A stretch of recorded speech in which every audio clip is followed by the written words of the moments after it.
Boa noite a todos e todas.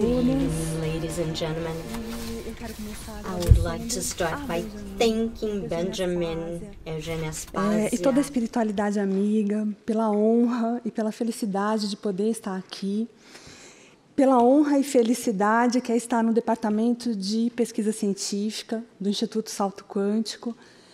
E se estar no Salto Quântico é vida em abundância, para mim, como pesquisadora, estar no Departamento de Pesquisa Científica do Instituto Salto Quântico é a vida em abundância. Isso me traz uma felicidade que não é possível colocar em palavras. Muito obrigada. E eu hoje vou trazer alguns resultados de estudos do Departamento de Pesquisa Científica. Então, Benjamin Teixeira de Aguiar tem desenvolvido um trabalho de esclarecimento espiritual de multidões, baseado em comunicação mediúnica. E ele é hoje o médium com o segundo maior número de seguidores pelo Facebook no mundo.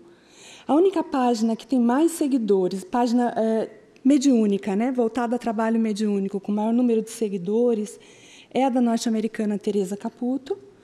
Mas, se forem mantidos os ritmos atuais de crescimento do número de seguidores da página de Benjamin e do número de seguidores da página de Teresa, muito em breve a página de Benjamin já será a página com o maior número de seguidores no mundo, em termos de página vinculada à mediunidade.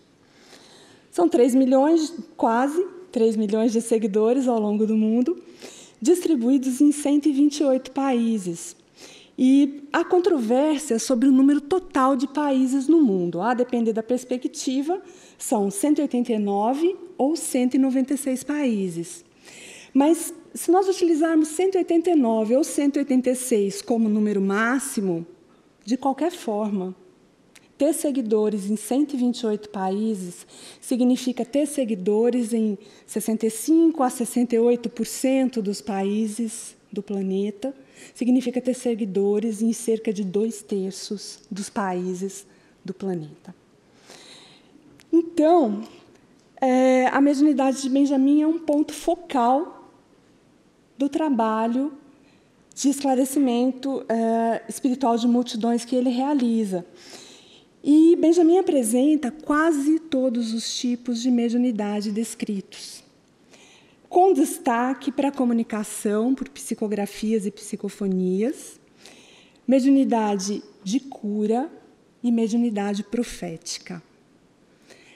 Eu acho que não vai dar para abordar todas essas, mas vamos lá. Então, esse conjunto, né, psicofonia, psicografia, mediunidade profética e mediunidade de cura, nos traz dados, na verdade, sobre quais tipos de espíritos Benjamin canaliza. E isso tem sido estudado pelo Departamento de Pesquisa Científica. Então, nos estudos do Departamento de Pesquisa Científica, nós, obviamente, primamos pelo rigor científico e pela isenção científica nas análises. Nós trabalhamos com dados e análise de dados. E, de forma a manter a isenção científica, em cada estudo nós levantamos o maior número de hipóteses passíveis de explicar um determinado dado. E buscamos resolver a questão a partir da hipótese que melhor explica cada dado. Dentro desse raciocínio, foi realizada recentemente uma análise das comunicações mediúnicas pessoais canalizadas por Benjamin. Nós trouxemos essa análise a público no depoimento que fez parte, né, do primeiro documentário do Instituto Salto Quântico. E a ideia não é repetir hoje aqui esses dados, mas trazer um breve resumo só para começar a falar de pontos novos que são trazidos hoje. Em resumo, né, no estudo das comunicações pessoais, nós aventamos várias hipóteses e fomos buscar a hipótese que melhor explicava a questão. Então, nós aventamos e descartamos a hipótese de que as mensagens resultassem de comunicação telepática entre a mente de Benjamin e a mente de quem recebe a mensagem mediúnica pessoal. Foi também aventada e descartada, com base em dados, a hipótese de fraude, consciente ou inconsciente, da parte de Benjamin ou de quem recebe a mensagem pessoal, fosse essa fraude decorrente de vazamento de informação ou de leitura fria. Em uma das últimas solenes, o espírito Eugênio Aspásia falou que fraude, na verdade, é alguém que não seja Benjamin Teixeira de Aguiar dizer que está canalizando o espírito Eugênio Aspásia. E, enfim, a hipótese de ser fraude por parte de Benjamin ou de todas as pessoas que já receberam mensagem pessoal com inúmeros depoimentos no site foi descartada também. E os dados puderam ser explicados, ou a hipótese que melhor explicou esses dados é a hipótese de que as comunicações mediúnicas pessoais canalizadas por Benjamin são resultantes da comunicação entre a mente do médium e uma mente desencarnada ou um espírito desencarnado. E 2 pontos dessas comunicações pessoais são cruciais, que são a estrutura e a precisão. Então, em termos de estrutura, as mensagens trazem dados circunscritos no tempo, como ontem pela manhã, nos últimos 3 dias, né? Nas últimas semanas, e trazem dados que se encaixam apenas para o destinatário e descrevem questões muito específicas, como pedidos em prece ou padrões de sentimentos. Então, não são questões do tipo sim ou não, são questões bem mais complexas. No Departamento de Pesquisa Científica, a gente tem calculado, inclusive, para as mensagens pessoais, a probabilidade de Benjamin ter acertado os dados por tentativa e erro, e essa probabilidade é nula. Há falhas de filtragem? Assim. Claro que há, porque se numa comunicação entre 2 pessoas encarnadas, uma fala e a outra pode não ouvir o que foi dito, ou pode não entender o significado, é claro que entre uma pessoa pertencente a um plano de vida, um plano físico de vida, e uma mente ou espírito pertencente a outro plano de vida, é claro que pode ter falha de comunicação também. Mas o ponto é que essas falhas, no caso de Benjamin, elas são extremamente raras. Então, nos estudos científicos sobre mediunidade, quando um médium experiente, e um médium experiente ele é considerado experiente quando há mais de 10 anos ele psicografa até 3 mensagens por dia. Então, não preciso finalizar, né, o raciocínio. Mas esses médiuns experientes eles têm precisão entre 50% e, no máximo, 75%. 75% já é bem raro. Então, essa precisão de quase 100% de Benjamin, ou de 100% na maioria das mensagens, é extremamente rara. E eu trouxe esse resumo, essa revisão do que eu já falei, né? A gente já trouxe a público, justamente para poder falar, para retomar e falar que as mensagens pessoais não são o foco principal do trabalho de Benjamin, mas elas são cruciais, porque como elas trazem dados que podem ser estudados cientificamente, a gente pode mostrar que há precisão, e a gente pode mostrar que a precisão é altíssima, elas vão dar respaldo às outras canalizações mediúnicas de Benjamin. Essa precisão, na verdade, ela nos autoriza a utilizar textos psicografados por Benjamin e desses textos extrair dados e utilizar cientificamente. Então, eu trouxe aqui, em especial, dentro desse raciocínio, né, eu gostaria de citar uma psicografia que é intitulada A Conclusão da Encarnação Vicinal do Espírito Eugênia. Essa psicografia é de 6 de dezembro de 2009 e foi psicografada por Benjamin via canalização de seu guia espiritual, o espírito Eugênio Aspásia. Nessa psicografia, o espírito Eugênio Aspásia informa que ela e Benjamin partilham uma encarnação vicária, ou encarnação vicinal, ou mediunato, ou mandato mediúnico, e que tal fenômeno é de tal modo amplo e complexo que leva ao menos 20 anos para ser estabelecido, divididos em 4 etapas, podendo, em alguns casos, ter uma 5ª etapa. Na primeira etapa, ocorre um tipo suave de conexão elétrica entre o médium e seu guia espiritual. E a conexão vai se aprofundando a cada 5 anos nas fases seguintes, chegando ao 4º grau, no qual ocorre uma encarnação parcial do guia espiritual. Passa, então, a ser 2 mentes, como se fossem 2 mentes utilizando o mesmo cérebro.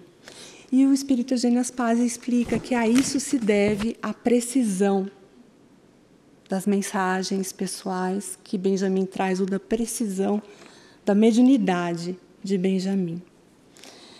E, dito isso, então, eu gostaria de trazer um estudo do Departamento de Pesquisa Científica. O espírito que Benjamin canaliza com maior frequência é o seu guia espiritual, que se apresenta como espírito Eugênio Aspásia. Então, o espírito Eugênio Aspásia afirma ter sido Santa Bernadette Soubirous, em sua última encarnação, né? E Benjamin, com intermediação do espírito Eugênio Aspásia, também afirma estar canalizando mensagens de Maria Santíssima. E afirma também que Maria Santíssima assegurou que enviaria sinais do céu, sinais de que é ela, Maria Santíssima, quem está se comunicando. Nós estudamos isso de forma científica.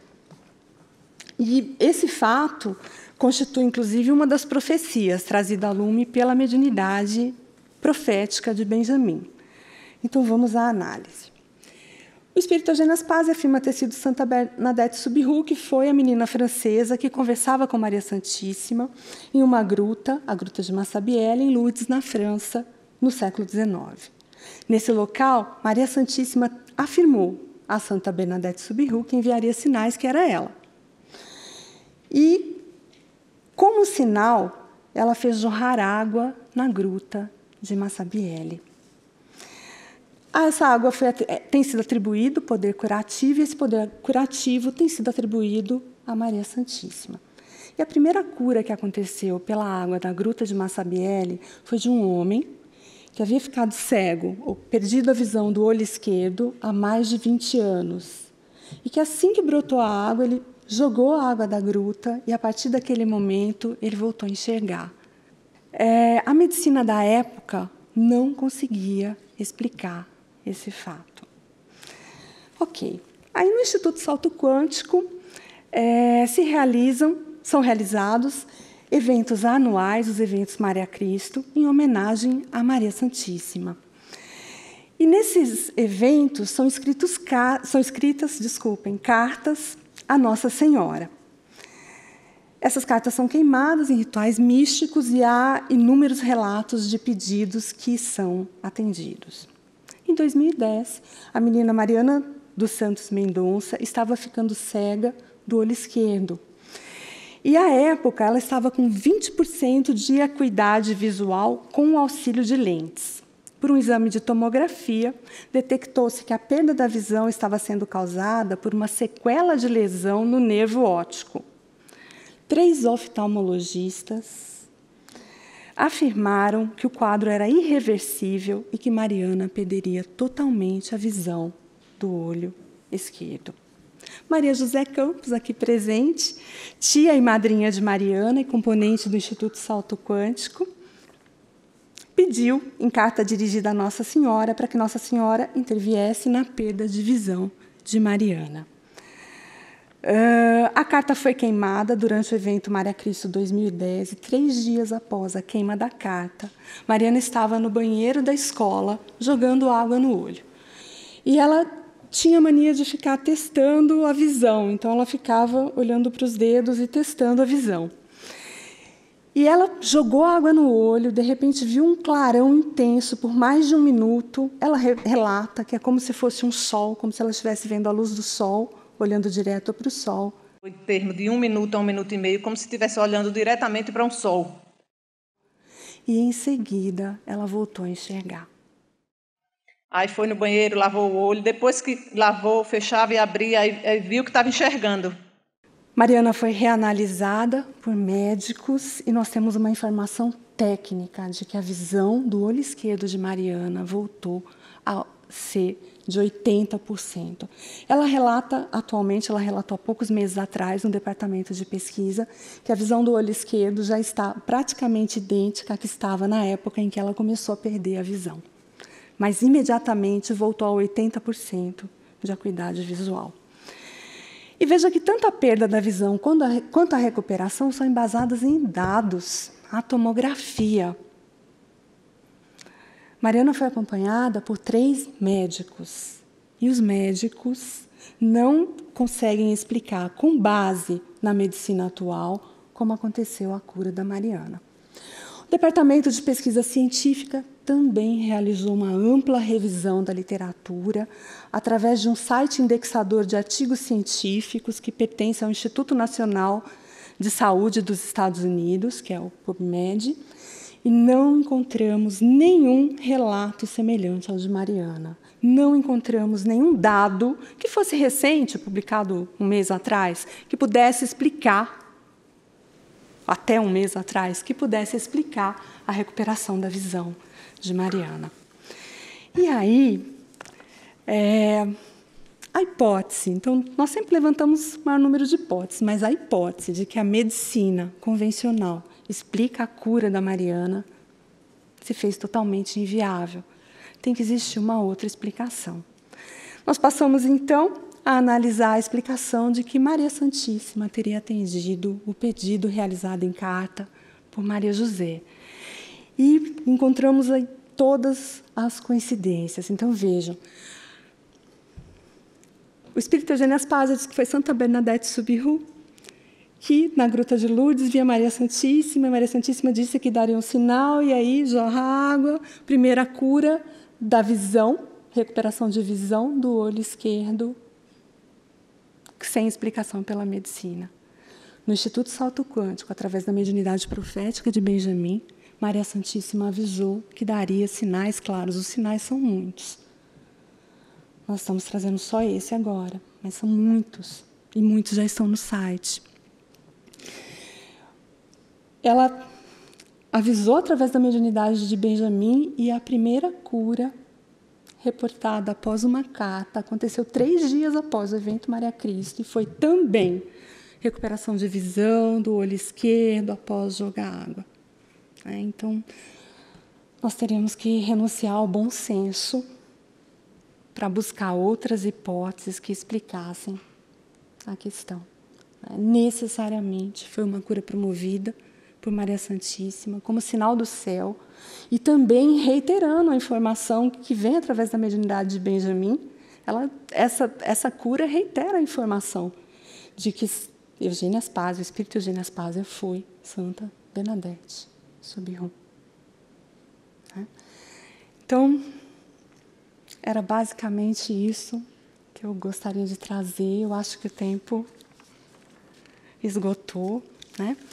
Mas, enfim, essa sequência de evento deixa muito claro que é Maria Santíssima que está se comunicando através da mediunidade de Benjamin. E deixa claro também que hoje, aqui na ONU, inclusive nessa palestra histórica de Benjamin, de hoje, né, deixa muito claro que nós estamos diante de um embaixador do céu, né, embaixador de Maria Santíssima.